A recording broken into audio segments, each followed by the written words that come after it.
And the whole earth was of one language and of one speech. And it came to pass, as they journeyed from the east, that they found a plain in the land of Shinar, and they dwelt there. And they said one to another, Go to, let us make brick, and burn them thoroughly.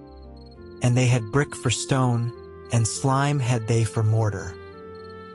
And they said, Go to, let us build us a city and a tower, whose top may reach unto heaven. And let us make us a name, lest we be scattered abroad upon the face of the whole earth.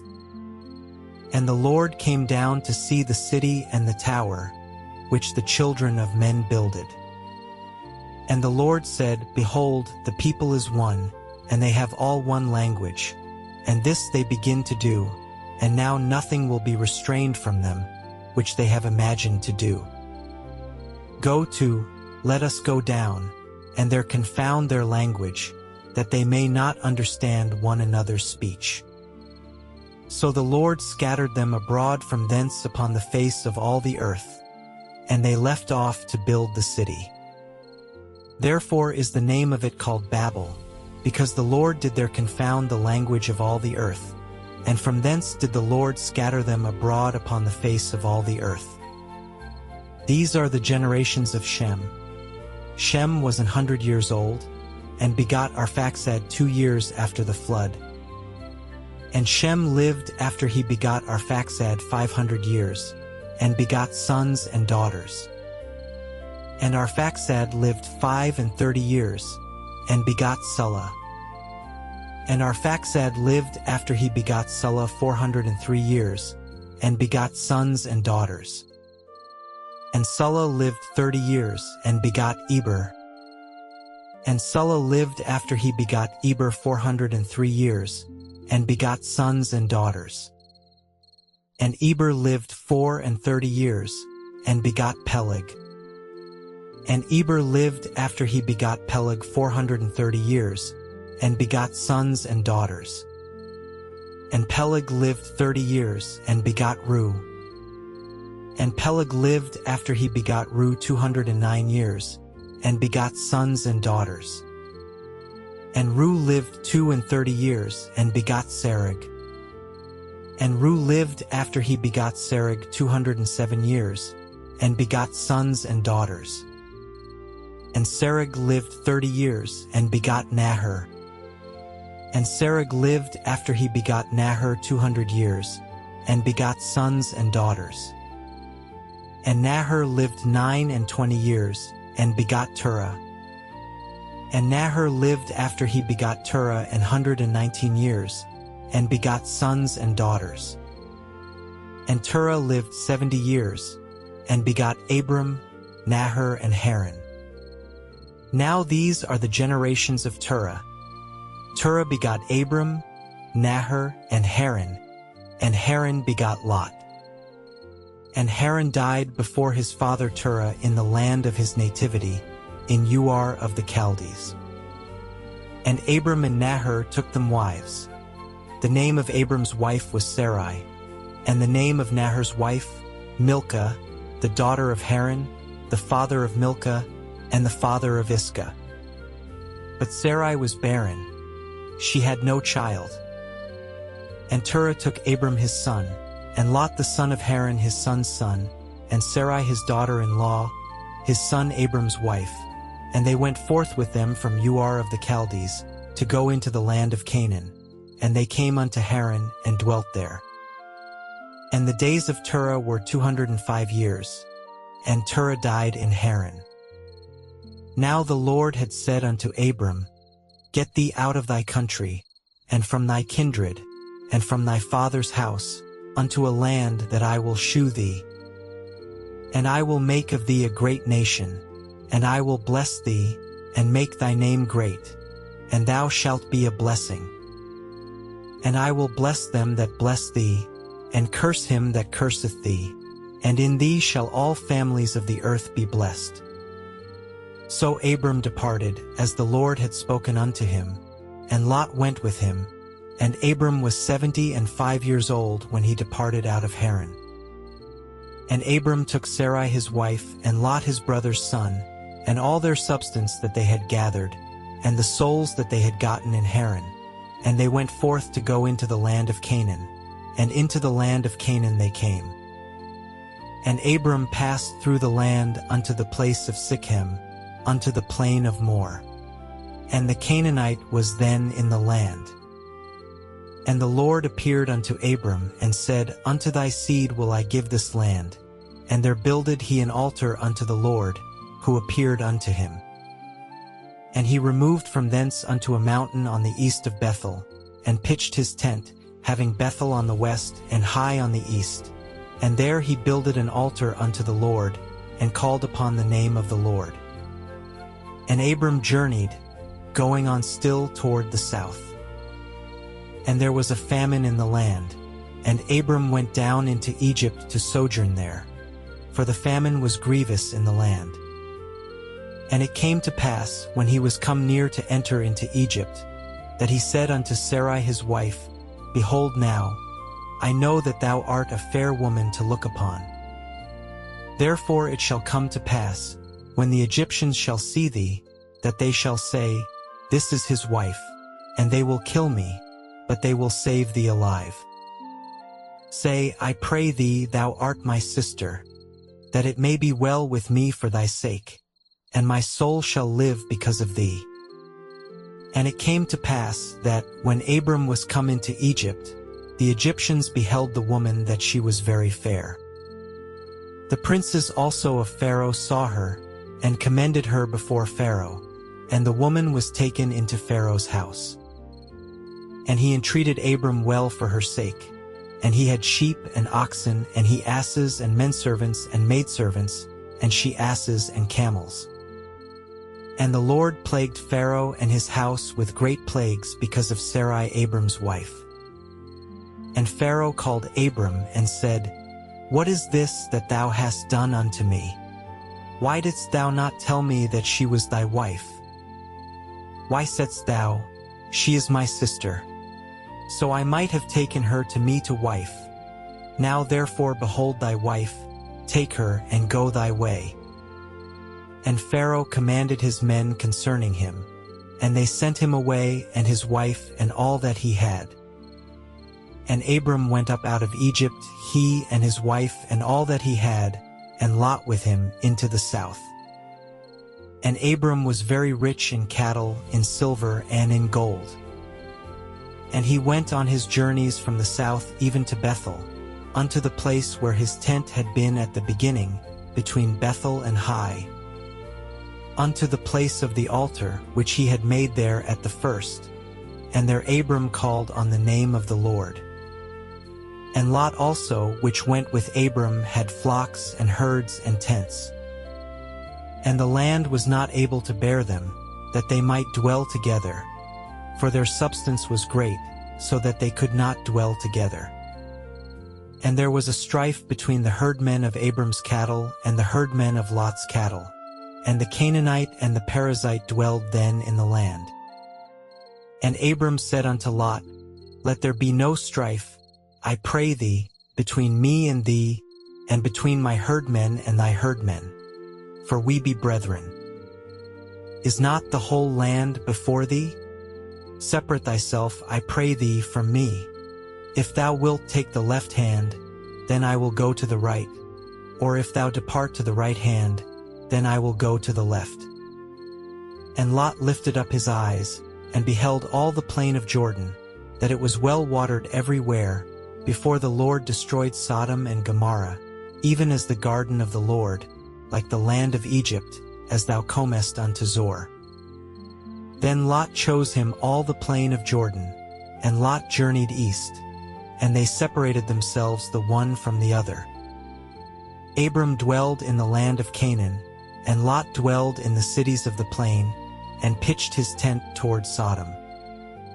But the men of Sodom were wicked and sinners before the Lord exceedingly. And the Lord said unto Abram, after that Lot was separated from him, Lift up now thine eyes, and look from the place where thou art northward, and southward, and eastward, and westward. For all the land which thou sayest, to thee will I give it, and to thy seed forever. And I will make thy seed as the dust of the earth, so that if a man can number the dust of the earth, then shall thy seed also be numbered.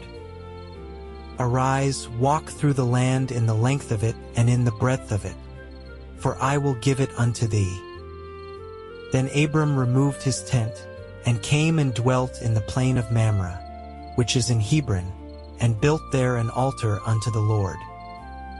And it came to pass in the days of Amraphel king of Shinar, Arioch king of Elasa, Chedorlaomer king of Elam, and Tidal king of nations, that these made war with Bera king of Sodom, and with Bersha king of Gomorrah, Shernab king of Admah, and Shemeber king of Zeboim, and the king of Bela, which is Zor. All these were joined together in the vale of Siddim, which is the salt sea. 12 years they served Chedorlaomer, and in the 13th year they rebelled. And in the 14th year came Chedorlaomer, and the kings that were with him, and smote the Rephaims in Ashtaroth Karnaim, and the Zuzims in Ham, and the Eames in Shave Kiriathaim, and the Horites in their Mount Seir unto Elparan, which is by the wilderness. And they returned, and came to En-Mishpat, which is Kadesh, and smote all the country of the Amalekites, and also the Amorites that dwelt in Hazez and Tamar. And there went out the king of Sodom, and the king of Gomorrah, and the king of Admah, and the king of Zeboim, and the king of Bela, the same is Zor Winkyface, and they joined battle with them in the vale of Siddim. With Chedorlaomer the king of Elam, and with Tidal king of nations, and Amraphel king of Shinar, and Arioch king of Elasa, 4 kings with 5. And the vale of Siddim was full of slime pits, and the kings of Sodom and Gomorrah fled, and fell there, and they that remained fled to the mountain. And they took all the goods of Sodom and Gomorrah, and all their victuals, and went their way. And they took Lot, Abram's brother's son, who dwelt in Sodom, and his goods, and departed. And there came one that had escaped, and told Abram the Hebrew, for he dwelt in the plain of Mamre the Amorite, brother of Eshcol, and brother of Aner, and these were confederate with Abram. And when Abram heard that his brother was taken captive, he armed his trained servants, born in his own house, 318, and pursued them unto Dan. And he divided himself against them, he and his servants, by night, and smote them, and pursued them unto Hobah, which is on the left hand of Damascus. And he brought back all the goods, and also brought again his brother Lot, and his goods, and the women also, and the people. And the king of Sodom went out to meet him after his return from the slaughter of Chedorlaomer, and of the kings that were with him at the valley of Shave, which is the king's dale. And Melchizedek king of Salem brought forth bread and wine, and he was the priest of the Most High God. And he blessed him, and said, Blessed be Abram of the Most High God, possessor of heaven and earth. And blessed be the Most High God, which hath delivered thine enemies into thy hand. And he gave him tithes of all. And the king of Sodom said unto Abram, Give me the persons, and take the goods to thyself. And Abram said to the king of Sodom, I have lifted up mine hand unto the Lord, the Most High God, the possessor of heaven and earth, that I will not take from a thread even to a shallachet, and that I will not take anything that is thine, lest thou shouldest say, I have made Abram rich. Save only that which the young men have eaten, and the portion of the men which went with me, Aner, Eshcol, and Mamre. Let them take their portion. After these things the word of the Lord came unto Abram in a vision, saying, Fear not, Abram. I am thy shield, and thy exceeding great reward. And Abram said, Lord God, what wilt thou give me, seeing I go childless, and the steward of my house is this Eliezer of Damascus? And Abram said, Behold, to me thou hast given no seed, and lo, one born in my house is mine heir. And, behold, the word of the Lord came unto him, saying, This shall not be thine heir, but he that shall come forth out of thine own bowels shall be thine heir. And he brought him forth abroad, and said, Look now toward heaven, and tell the stars, if thou be able to number them. And he said unto him, So shall thy seed be. And he believed in the Lord, and he counted it to him for righteousness. And he said unto him, I am the Lord that brought thee out of Ur of the Chaldees, to give thee this land to inherit it. And he said, Lord God, whereby shall I know that I shall inherit it? And he said unto him, Take me an heifer of 3 years old, and a she-goat of 3 years old, and a ram of 3 years old, and a turtle-dove, and a young pigeon. And he took unto him all these, and divided them in the midst, and laid each piece one against another. But the birds divided he not. And when the fowls came down upon the carcasses, Abram drove them away. And when the sun was going down, a deep sleep fell upon Abram, and lo, an horror of great darkness fell upon him. And he said unto Abram, Know of a surety that thy seed shall be a stranger in a land that is not theirs, and shall serve them, and they shall afflict them 400 years. And also that nation, whom they shall serve, will I judge, and afterward shall they come out with great substance. And thou shalt go to thy fathers in peace. Thou shalt be buried in a good old age. But in the 4th generation they shall come hither again, for the iniquity of the Amorites is not yet full. And it came to pass, that, when the sun went down and it was dark, behold, a smoking furnace, and a burning lamp that passed between those pieces.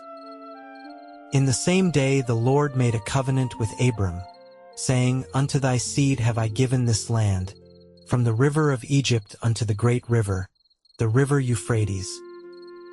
The Kenite, and the Kenizzites, and the Cadmonites, and the Hittites, and the Perizzites, and the Rephaims, and the Amorites, and the Canaanites, and the Girgashites, and the Jebusites.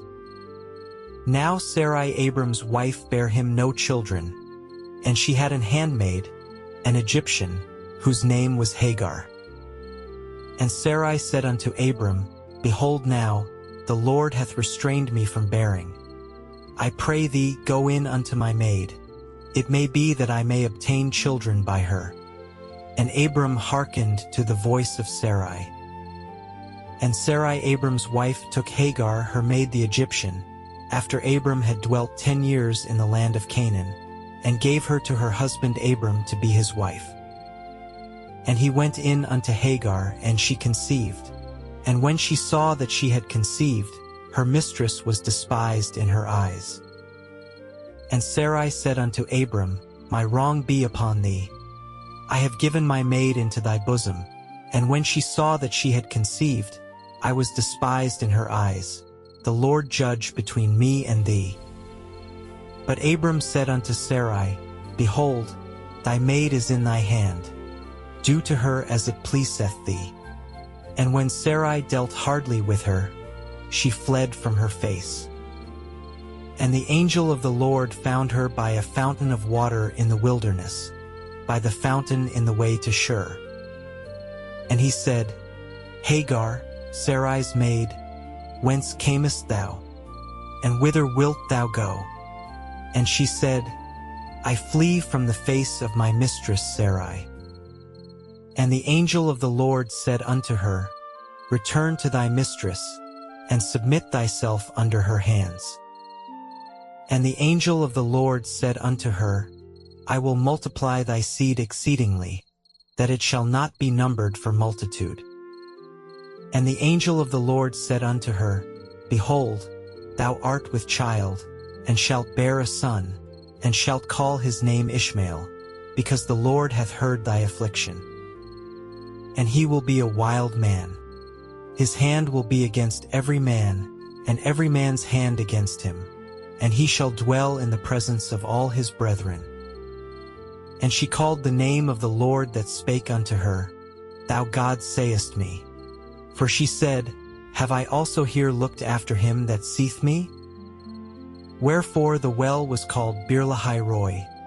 Behold, it is between Kadesh and Bered. And Hagar bare Abram a son, and Abram called his son's name, which Hagar bare, Ishmael. And Abram was 86 years old, when Hagar bare Ishmael to Abram.